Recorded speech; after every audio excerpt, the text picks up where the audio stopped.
Hello everyone, so welcome back. अपनी पिछली videos की तरह जिसको आप लोगों ने बहुत सारा प्यार दिया था, हम लोग इस वीडियो में भी एक बहुत इंपॉर्टेंट क्वेश्चन लेके आए हैं और टॉपिक लेके आए हैं। स्टार्ट करेंगे एक क्वेश्चन से जिसमें लिखा है what is the most common cause of first trimester abortion is. So most commonly first trimester में अबॉर्शन होने का मोस्ट कॉमन कॉज क्या है? ऑप्शन 1 है क्रोमोसोमल एबनॉर्मेलिटी, बी है सिफिलीज, सी है सर्वाइकल इनकॉम्पिटेंस, डी है रीजस आइसोइम्यूनाइजेशन। सो इसका जो भी आंसर हो आप कमेंट सेक्शन में बता सकते हैं, हम पूरे डिटेल में समझाएंगे और हमारे एक्सप्लेनेशन में ही इसका आंसर है। आपको बस वो ट्रिगर करके हमको कमेंट में बताना पड़ेगा।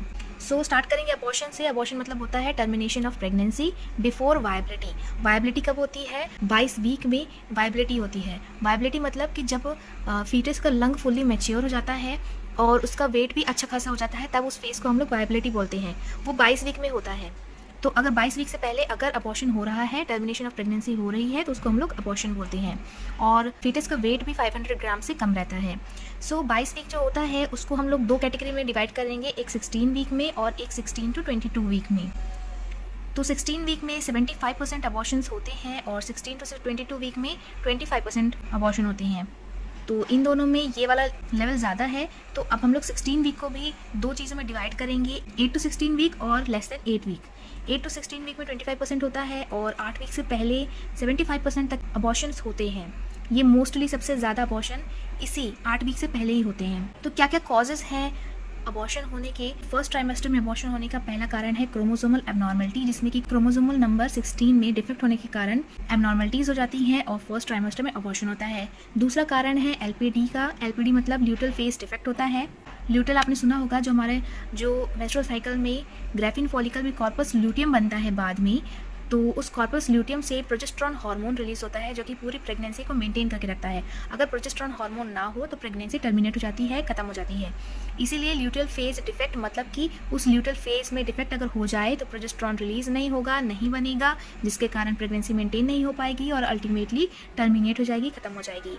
तीसरा है एंटी फोस्फोलिपिड। एंटी फोस्फोलिपिड में क्या होता है? फोस्फोलिपिड जो होते हैं वो ब्रेक होते हैं, ब्रेक होके वो थ्रोम्बस में बन जाते हैं और फीटस और मैटरनल सर्कुलेशन में आके प्रेगनेंसी को एंड कर देते हैं। तो ये सब थे रीज़न फर्स्ट ट्राइमेस्टर अबॉर्शन होने के।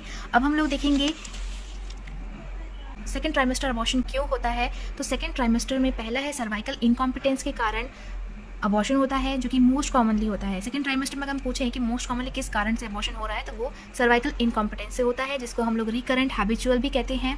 रिकरेंट मतलब बार बार होता है, बार बार प्रेगनेंसी होने पे यही सर्वाइकल इनकॉम्पिटेंस से अबॉर्शन होने लगता है। और ये हैबिचुअल होता है, जो सर्विक्स होता है वो इसमें ओपन हो जाता है, जिसके कारण जो अंदर का मटीरियल है वो बाहर आ जाता है। तो सेकेंड ट्राइमेस्टर में इसी के कारण होता है। फिर है दूसरा है मुलारियन डक्ट डिफेक्ट, जिसमें आर्कुएट यूट्रस हो जाता है। थर्ड है अधेशन, जिसमें कि आसरमन सिंड्रोम दिखाई देता है और इसी के अंदर टॉर्च भी आता है। टॉर्च के कारण भी अबॉर्शंस वगैरह होते हैं। फिर मोस्ट कॉमन टाइप का अबॉर्शन कौन सा होता है? तो इनकम्प्लीट अबॉर्शन मोस्ट कॉमन होता है। सबसे ज़्यादा इनकम्प्लीट अबॉर्शन ही देखने को मिलता है। फिर मोस्ट रेयर टाइप है सेप्टिक अबॉर्शन।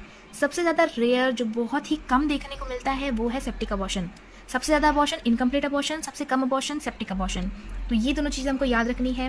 फिर है कि जो ऑल अबॉर्शंस होते हैं वो सब स्पॉन्टेनियस अबॉर्शन होते हैं, मतलब वो अपने आप होते हैं, अपने आप ही प्रेगनेंसी टर्मिनेट हो जाती है। फिर है कि इसमें कुछ टाइप्स हैं अबॉर्शन के, जिसमें पहला आता है threatened abortion, inevitable abortion, incomplete, complete, missed और एक और है रिकरेंट हैबिचुअल। तो हम लोग एक एक करके समझेंगे। जो थ्रेटेंड अबॉर्शन होता है वो एकमात्र ऐसा अबॉर्शन है जो कि रिकवरेबल होता है, मतलब उसको ठीक किया जा सकता है। थ्रेटेंड अबॉर्शन में जो 2-3 पार्ट रहता है उसमें प्रेगनेंसी अच्छे से मेंटेन रहती है, लेकिन 1/3 पार्ट में प्रेगनेंसी टर्मिनेट हो जाती है। तो इसीलिए ये रिकवरेबल होती है, इसमें रिकवरी पॉसिबल होती है। हम उस मदर को रेस्ट करने के लिए कहेंगे 2 हफ्तों तक और उसको प्रोजेस्टेरॉन देंगे ताकि प्रेगनेंसी अच्छे से मेंटेन हो सके। Avoid PV examination, pelvic examinations को अवॉइड करना है इस फेज में। और इसमें सर्वाइकल ओएस जो होता है वो क्लोज होता है, इसमें ज़्यादा पेन नहीं होता और लाइट ब्लीडिंग होती है, चंद खून की बूंदें ही इसमें दिखाई देती हैं। तो ये सब होता है थ्रेटेंड अबॉर्शन में। फिर दूसरा है इनएविटेबल अबॉर्शन, जिसमें कि रिकवरी पॉसिबल नहीं होती, किसी भी हालत में इसमें रिकवरी नहीं की जा सकती। इसमें सर्वाइकल ऑस ओपन रहता है, इसमें क्लोज था, इसमें ओपन रहता है। इसमें पेन बहुत भयंकर होता है, इसमें कम हो रहा था पेन, इसमें भर के हो रहा था। फिर है इनकम्प्लीट अबॉर्शन। इनकम्प्लीट अबॉर्शन में क्या होता है कि अगर कुछ फीटस का पार्ट अगर यूट्रस के अंदर ही रह जाए तो वो सोर्स बनता है ब्लीडिंग का।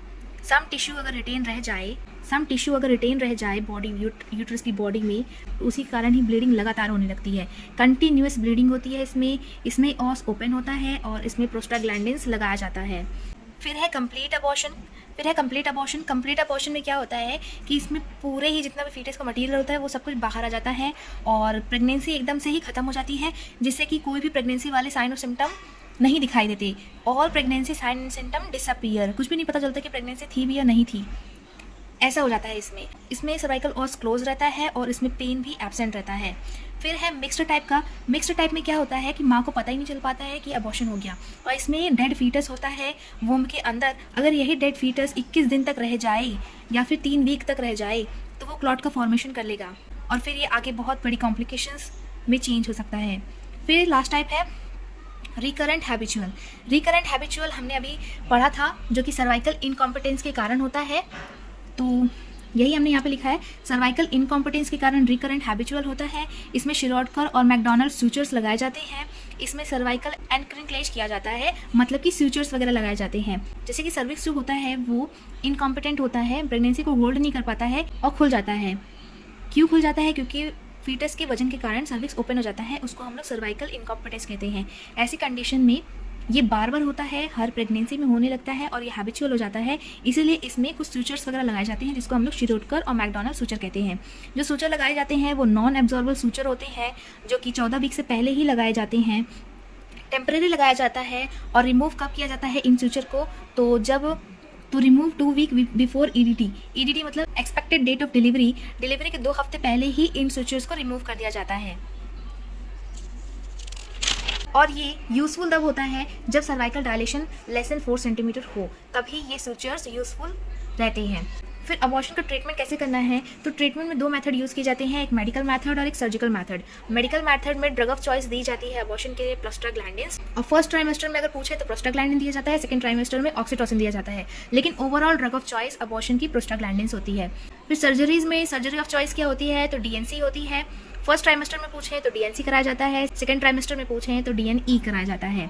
अगर 7 वीक से पहले अगर हो रहा है अबॉर्शन तो उसमें मैनुअल वैक्यूम एस्पिरेशन किया जाता है, जिसको हम लोग MVA भी कह सकते हैं। सो ये सब ओवरऑल था अबॉर्शन के बारे में। अगर आप लोगों को हमारे नोट्स अच्छे लगे, समझ में आए, हमारा एक्सप्लेनेशन अच्छा लगा, तो आप कमेंट करके अपना फीडबैक ज़रूर दीजिए। आपके कमेंट और फीडबैक से हमको और मोटिवेशन मिलेगा ऐसे ही वीडियोस आप तक लाने के लिए। ये जितने भी पॉइंट्स हैं वो कॉम्पिटिटिव एग्जाम्स के पॉइंट ऑफ व्यू से बहुत ही इंपॉर्टेंट है और इसके बहुत सारे शॉर्ट क्वेश्चन बने जाते हैं। अगर आप लोग इतना भी नोट्स पढ़ लेंगे तो कम से कम इसमें 30 से 50 क्वेश्चन तो आराम से बन जाएंगे। सो ऐसे और वीडियोस देखने के लिए आप हमारे चैनल को सब्सक्राइब कर लीजिए, वीडियो को शेयर भरपूर करिए, तभी हम लोग ऐसी वीडियोस कंटिन्यू बना पाएंगे। So thank you so much for watching.